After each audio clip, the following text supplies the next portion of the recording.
Well, we've talked about corruption in politics, government, big business. Sometimes this seems a little bit kind of unreachable to the regular everyday person. Does this corruption affect you and I, let's say? It affects us every day, every step of the way. And that is because so much of the wealth of the country, so much of our tax take is being diverted into nefarious business rather than being used to build hospitals, schools, train teachers, get the nurses on task, on time, improve social security, get rid of informal settlements around all of our major cities, make sure that everybody has that better life that our Constitution expects. This country is about human dignity, the achievement of equality, and the enjoyment of freedom. It's right there. I didn't make that up. It's right there in Section 1 of the Constitution.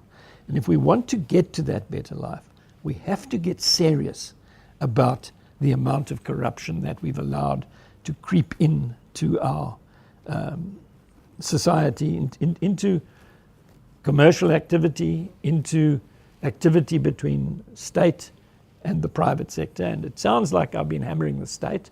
I am worried about that because it's public money. But make no mistake about it, the Institute for Accountability was instrumental in breaking the bread cartel. And the bread cartel was just big business. Very respectable people in pinstripe suits. And they were stealing a couple of slices of bread out of every loaf in every informal settlement in the country by fixing their prices in a way that the law does not countenance. Now, how long do you think it's going to take for the country to kind of clean up this mess? That is the million-dollar question. Yeah. What you need is the political will to be serious about corruption.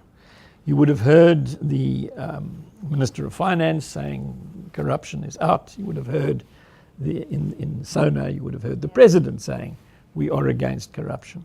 The problem is that is no more than lip service until such time as they walk the walk of putting an anti-corruption commission in place. And it's not as though I'm asking anybody to reinvent the wheel by doing that. We already have independent institutions supporting constitutional democracy, like the Human Rights Commission, like the Public Protector, like the Independent Electoral Commission, like the Auditor General, who does incredibly good work seeing what is happening to the tax rand as it is spent by national, provincial and municipal governments.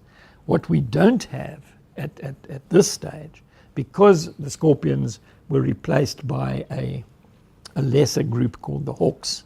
Now the Hawks don't fly high enough, they don't see far enough, and they don't go after big enough prey. They are messing in the shallows of corruption. What you need, if you're going to be serious about corruption, is this